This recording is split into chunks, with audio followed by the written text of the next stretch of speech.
Assalamualaikum warahmatullahi wabarakatuh. Saudaraku kaum muslimin dan muslimat, saudara sebangsa dan setanah air, dimanapun Anda ada dan berada. Berjumpa kembali dengan saya Abu Fikri dalam rangka kebaikan, kebenaran, dan untuk mempermudah kita hadir dan datang ke tempat selamat, yaitu Allah dan Rasulnya. Ini pukul 4 pagi. Dan pada saat ini kita hendak menyampaikan tentang kisah Rasulullah juga, yaitu pada surat Al-Muzammil atau surat nomor 73. Nah, di sini kalimatnya sama. Kalimatnya sama itu dalam artian ya, kalau ucapannya lafaznya beda. Kita mulai. A'udzubillahi minasyaitonirrajim. Bismillahirrahmanirrahim. Ya ayyuhal muzammil. Nah, itu. Kalau di sini tulisannya hai orang-orang yang berselimut, dalam kurung Muhammad. Nah, jadi Muhammad ini dibangunkan oleh Allah melalui Jibril untuk bangun malam. Nah, apa tujuannya bangun malam? Ada pada kalimat di ayat kedua. Qumil laila ila qalila. Bangunlah untuk bersembayang katanya, atau untuk sholat di malam hari, kecuali sedikit daripadanya. Nah, itu menceritakan bahwa orang yang bangun malam itu tidak banyak, sedikit diantaranya. Jadi Rasulullah diperintah oleh Allah melalui Jibril supaya dia bangun malam, sholat malam. Nah, itu. Tapi ini cerita di sini. Kalau kalimahnya tidak ada, kumil laila ila qalila. Bangunlah pada malam hari kecuali sedikit sekali yang mau bangun. Nah, jangan ditulis sembahyang di sini, jangan ditulis sholat, karena waktu itu sholat belum ada. Ya, Isra wal Mi'raj belum. Ini kan baru mulai. Ini saya jelaskan sedikit biar kita tidak ragu, saudaraku. Nah, jadi inilah persoalan kita. Ini kan kadang-kadang kalau kita tidak berpikir ya kita kebablasan ya. Nah, ini kan jelas ini. Wahai orang yang berselimut, qumil laila ila qalila, bangunlah di malam hari untuk bersembahyang, di situ tulisannya. Untuk sholat malam. Padahal kita tahu sholat itu ada, ya, sembahyang itu ada setelah terjadinya Isra wal Mi'raj. Berarti beliau pada waktu itu belum melaksanakan itu kalau kita lihat secara syariat. Tapi jangan cerita hakikat lah, enggak enak kita. Gitu. Jadi itu yang saya maksud dengan kata hati-hati membaca kitab Quran ini. Hati-hati. Bukan berarti kitab ini salah, tidak. Hati-hati dalam kita memahaminya. Seperti ini kan jelas ini. Nah, itu. Bangunlah untuk bersembahyang malam. Padahal Isra wal Mi'raj belum ada. Sama dengan pada surat apa itu? Surat Wadduha kan. Aku temukan engkau itu sesat. Ya, wa wajadaka dalam fahada, itu kan surat Wadduha ayat 7. Aku temukan engkau itu sesat hai Muhammad, maka aku tunjukkan. Maka gempar 4 tahun yang lalu itu ada seorang ustaz mengatakan Muhammad itu dulu sesat, maka Allah tunjukkan. Nah, jadi karena kita tidak berpikir tentang Muhammad itu siapa dan apa, ya maka akhirnya begitu. Nah, sama dengan Al-Mudatsir kemarin, perbuatan dosa itu tinggalkanlah hai Muhammad, penyembah berhala itu tinggalkan Muhammad. Nah, jadi orang akhir zaman karena dia tidak mikir, dia ngomong, wah Muhammad juga berbuat dosa loh. Muhammad juga dia menyembah berhala loh. Ini ayatnya ini. Ini ayatnya. Muhammad juga sesat loh. Ini ayatnya ini. Surat Wadduha ayat 7. Nah, akhirnya kita kacau balau. Karena kita tidak berpikir dalam menganalisa ayat ini, surat ini, kitab ini. Makanya saya katakan lagi-lagi bertemu lagi kalimat bangunlah untuk bersembahyang. Qumil laila ila qalila. Padahal tulisan sholat tidak ada di sini. sembahyang tidak ada di sini. Qumil laila illa qalila, bangunlah pada malam hari kecuali sedikit sekali. Sedikit sekali. Nah itu. Lalu disambung dengan ayat ketiga yang bunyinya nisfahu awin kus minhu qalila. Nah, yaitu seperduanya atau kurangilah daripada seperdua itu sedikit. Nah, jadi ini kita diminta bangun itu jam 2 malam. Atau geser dikit lah setengah 3. Nah, kira-kira begitu. Kemudian pada ayat keempat dikatakan lagi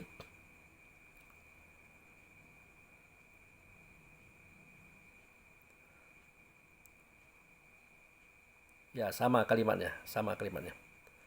Oh, di situ dikatakan auzida alaihi waratilil qur'ana tartila. Nah, ini bahasanya seperti ini.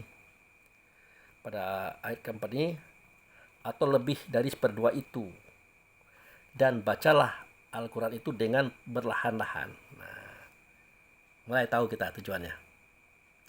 Jadi Muhammad ini diperintah untuk bangun malam, ya, seperdua malam. Kalau tidak kuat seperdua malam, dibawalah sedikit saja, jam setengah 3 menurut kita. Nah, jadi auzid alaihi rotilal qur'ana tartila. Nah, jadi atau lebih dari seperdua itu, dan bacalah Al-Quran itu dengan berlahan-lahan. Jadi pada saat itu, ini maaf ini, kan wahyu yang pertama itu surat Al-Alaq itu. Kemudian beliau kan ketakutan. Nah, pulanglah, turun dari gua Hira itu, turun jauh itu saudaraku, ke rumahnya, langsung minta selimut istrinya, ya. Kemudian di saat dia sedang berselimut, datang Jibril. Ya ayyuhal mudatsir, wahai orang berselimut. Ditambah lagi ya ayyuhal muzammil, wahai orang berselimut. Nah, pada surah Al-Muzammil ini kita temukan bacalah Al-Quran itu secara berlahan-lahan. Kan kita tahu bahwa wahyu waktu itu baru 3. Al-Alaq, Al-Mudatsir, Al-Muzammil. Ini untuk memperjelas kepada kita orang akhir zaman, supaya kita berpikir dan memahami kitab Quran ini.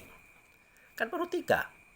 Maaf ngomong, beberapa waktu yang lalu saya sering mengatakan setiap catatan wahyu itu ditulis oleh sahabat di atas pelepah kurma, kayu-kayu, batu-batu, tulang-tulang, kulit hewan, ya, kain, daun-daun kering. Kan begitu.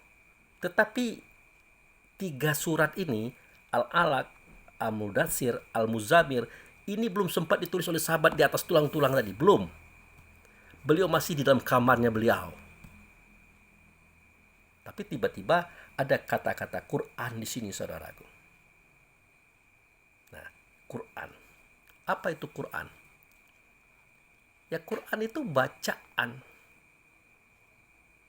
Maka dulu saya pernah katakan, seketika Nabi berkata, "Zalikal kitabu la raiba fihi hudalil muttaqin." Sedemikian itu kitab, tidak ada keraguan padanya, petunjuk bagi orang bertakwa.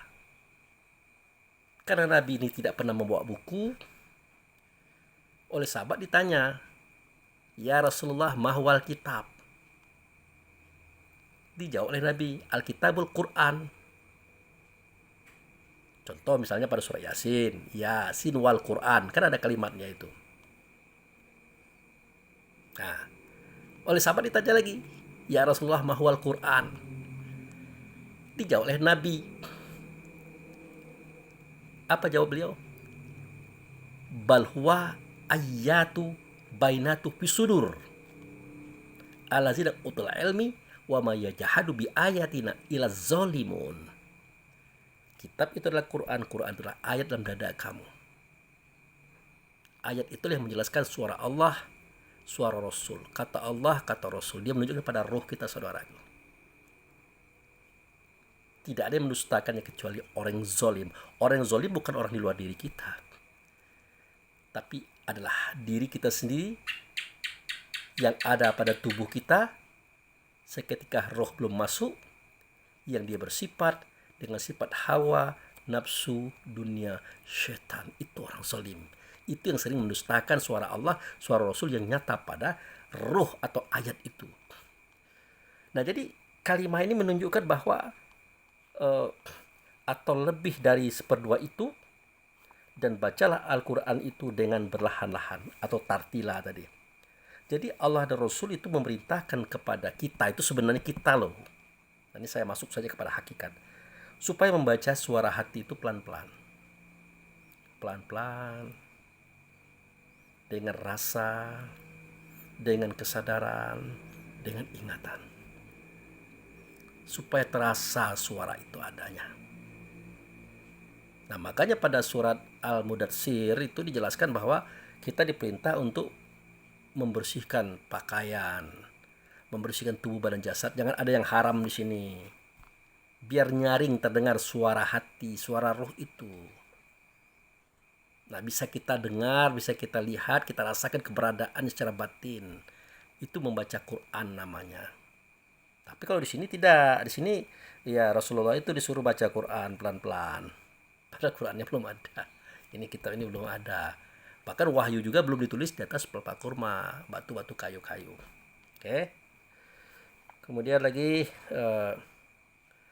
dikata lagi, inna sanulqi alaika qaulan tsaqila. Nah, itu dia. Nah, ini tujuannya nih. Tujuan surah Al-Muzammil ini. Sesungguhnya kami akan menurunkan kepadamu perkataan yang berat. Ya, perkataan yang berat itulah perkataan Allah, perkataan Rasul yang ada di dalam diri kita melalui roh tadi. Itu kan kita suarakan, akan kita katakan. Nah, jadi apa yang terjadi? Ya namanya kaulan sakil lah, perkataan yang berat. Tidak semua orang yang mampu mendengar suara kata kita ini.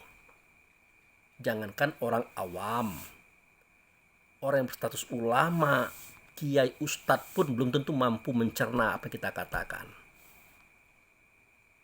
Karena kata ini sangat berat. Berat dalam paham, berat dalam makna. Apalagi dalam realisasi. Makanya beruntunglah kalau kita diberikan oleh Allah jalan untuk menuntut ilmu hikmah ini. Itu dia. Kemudian lagi pada ayat berikutnya, inna nasyi'atal laili hiya asyaddu wa ta'au wa aqwamu qila. Sesungguhnya bangun di waktu malam adalah lebih tepat untuk khusyuk. Nah, di sini gitu ya. Dan bacaan di waktu itu lebih berkesan. Nah, jadi kalau kita bangun waktu malam, sholat itu lebih khusyuk, kata tulisan ini. Nah, itu. Dan lebih berkesan. Nah, padahal maksudnya ya bukan begitu juga. Bukan begitu juga ya. Nah, tapi nanti kita jelaskan. Kita lanjutkan dulu. Ayat 7. Innalaka fin nahari sajha tawila. Sesungguhnya kamu pada siang hari mempunyai urusan yang panjang. Wah, ini baru benar nih. Itu. Lalu pada siang hari kita banyak urusan.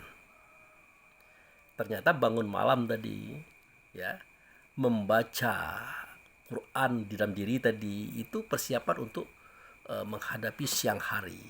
Nah, itu. Makanya saya katakan bahwasanya seketika kita membaca surat Al-Falaq, jelas kalimatnya itu mengatakan kul a'udzu birabbil falaq. Katakanlah aku berlindung kepada Tuhan menciptakan falak. Falak itu kan artinya malam berlalu siang datang. Malam berlalu siang datang, itu falak. Kira-kira waktu fajar itu. Tetapi kenapa ada ayat berikutnya? Ada yang berbunyi, ya kita baca ya, kul a'udzu birabbil falaq min syarri ma khalaq. Nah, min syarri ma khalaq. Artinya kita diperintah oleh Allah berlindung kepada Tuhan pencipta falak daripada kejahatan yang sudah dia buat. Bahkan di situ dikatakan kejahatan itu muncul pada malam hari. Dari kejahatan malam apabila gelap gulita. Jadi ternyata siang hari itulah masa gelap muncul. Nah itu. Siang hari itulah masa gelap muncul. Nah, bagaimana kita memahaminya? Siang hari masa gelap muncul. Artinya yang gelap pada tubuh kita itu yang muncul. Maka dipergunakanlah kekuatan kita bangun di malam hari. Yaitu untuk membaca Quran tadi secara tenang-tenang. Membaca suara hati tadi secara tenang-tenang. Nah, kemudian di surat Wadduha juga begitu. Wadduha. Nah, kita tahu tuh duha itu. Itu pukul 6:04 mulai ke atas sampai jam 9. Tapi kenapa ada walaili iza saja, dan jika malam seketika dia senyap. Ternyata pada waktu duha ada waktu malam, waktu gelap. Nah, ini dijelaskanlah oleh Allah dan Rasul pada surah Al-Fajr ayat 2 yang bunyinya walaili asyri, demi malam yang 10. Ya, malam yang 10. Nah, jadi cerita malam-malam di sini itu artinya menceritakan tentang yang gelap yang ada pada diri kita, saudaraku. Ya. Nah, ada pada surah Al-Fajr ayat 2. Walaili asyri, demi waktu malam yang 10. Malam 10 itu jelas.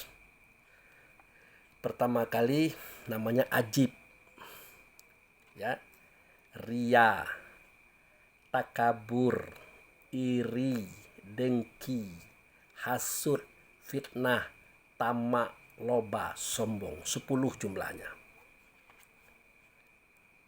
10 jumlahnya. Ini dimunculkan oleh 4 sifat.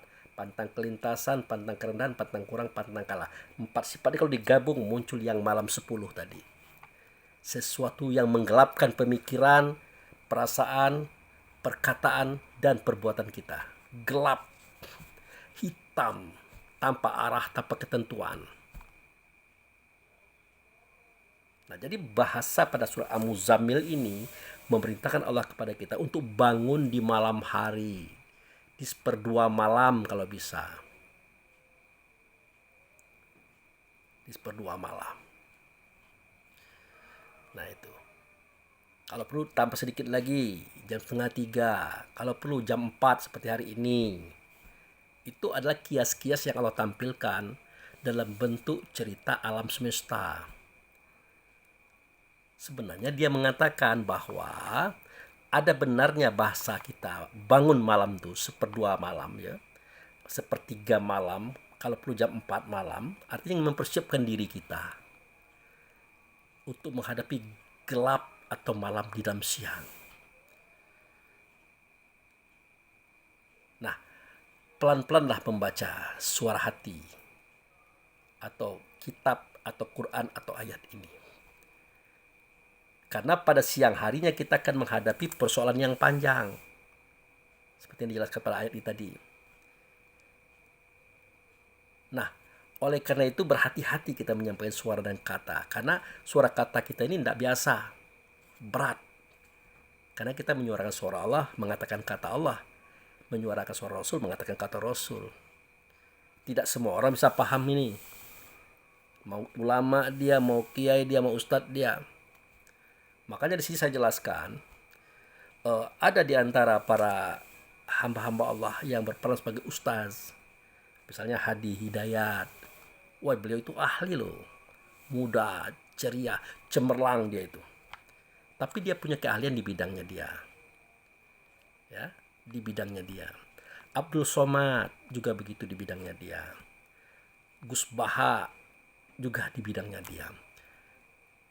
Nah, kita juga di bidangnya kita. Nah, setiap orang yang membidangi masing-masing itu, tidak semuanya yang dia kuasai. Nah, untuk menguasai pengetahuan tentang tulisan, bacaan, pengucapan, itu banyak orang yang bisa. Kalau sekarang itu kan lebih menonjol Adi Hidayat. Beliau tahu baris keberapa, halaman keberapa, posisi yang keberapa. Beliau tahu. Terjemahannya beliau tahu. Sejarahnya, tafsirnya beliau tahu. Luar biasa. Tapi itu dalam artian yang beliau ketahui dari tulisan. Abdul Somad juga begitu juga. Sama. Nah, Gus Baha agak ke dalam karena beliau adalah orang NU. Nah, NU itu kan ada ilmu tasawufnya. Nah, jadi semua kita itu punya kelebihan dan punya kekurangan. Di manakah letak kelebihan kita? Ya, kelebihan kita pada keutamaan yang Allah berikan. Di manakah letak kekurangan kita? Kekurangan kita pada kelebihan. Seketika kita merasa berlebih, merasa oke, disitulah kekurangan kita. Mestinya kalau kita punya kelebihan itu tetap tawadu, tetap berada pada garis yang baik, tidak mengatakan kita yang lebih tahu. Setiap penyampaian kita diakhiri dengan kata pertimbangan. Ini pertimbangan loh. Ini kan pahamnya saya, pendapat saya. Untuk Anda ya jadikan pertimbangan dulu, jangan diterima dulu. Nah, di sini menunjukkan kepada kita bahwa tidak ada lebih, tidak ada kurang gitu ini sebenarnya. Ya, kalau si A itu lebih di sini, kurangnya di sini. Si B itu lebih di sini, kurangnya di sini. Dan semuanya. Nah, yang tidak boleh itu seketika kita merasa lebih daripada yang lain. Tidak boleh. Apa ciri-ciri kita merasa lebih daripada yang lain? Kita sudah bisa mengkritik dan menyalahkan orang. Gitu. Padahal kita sama-sama berkata kapas misalnya kan. Nah, sama-sama berkata kapas, tapi belum tentu sama makna dan pahamnya menurut kita, menurut orang yang mengatakan kata itu.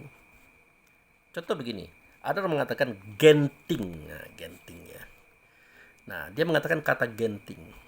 Yang dia maksud genting itu adalah atap rumah. Nah, sementara kita mengarti itu genting itu hampir putus. Nah, itu satu kata yang sama tapi berbeda makna. Nah, itu. Jadi memang kita harus hati-hati. Nah, begitu juga Al-Quran ini, Allah berkata, Rasul berkata dengan kata yang tertulis di sini. Nah, kemudian kita cari paham dan maknanya. Apakah sama paham dan makna yang kita maksudkan dengan yang Allah maksudkan? Tidak. Kalau untuk Allah dan Rasul bisa kita katakan tidak. Kenapa? Terlalu tinggi Allah dan Rasul untuk kita bandingkan dengan diri kita. Nah, oleh karena itu kita tidak boleh merasa benar dengan apa yang kita ketahui pada kitab Quran ini. Termasuk apa yang saya sampaikan ini, tidak boleh. Ini kan hanya bahan pertimbangan. Makanya saya katakan, Al-Muzammil ini kan sambungan cerita kemarin nih, Al-Mudaththir ya, menceritakan bahwa Nabi Muhammad disuruh bangun. Bangun apa? Bangun malam. Bukan untuk sholat. Di sini tulisnya untuk sholat. Sholat belum ada. Artinya Nabi Muhammad diperintah bangun. Sebenarnya Nabi Muhammad itu memerintah sahabat, memerintah kita untuk bangun di malam hari, 1/2 malam, 1/3 malam, atau jam 4 pagi dalam bahasa syariatnya. Nah, itu menunjukkan kepada kita bahwa kita itu disuruh bangkit di dalam kegelapan, menyinari, memancarkan cahaya Muhammad yang ada pada diri kita. Muhammad adalah cahayanya Allah. Allah Maha Cahaya. Suara, kata, dan perbuatan kita, itulah bentuk cahaya itu.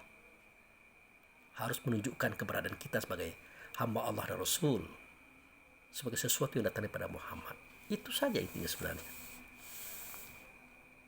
Nah, jadi saudaraku, kalimat inilah yang perlu kita pahami. Kita mengerti bahwa betul ada malam.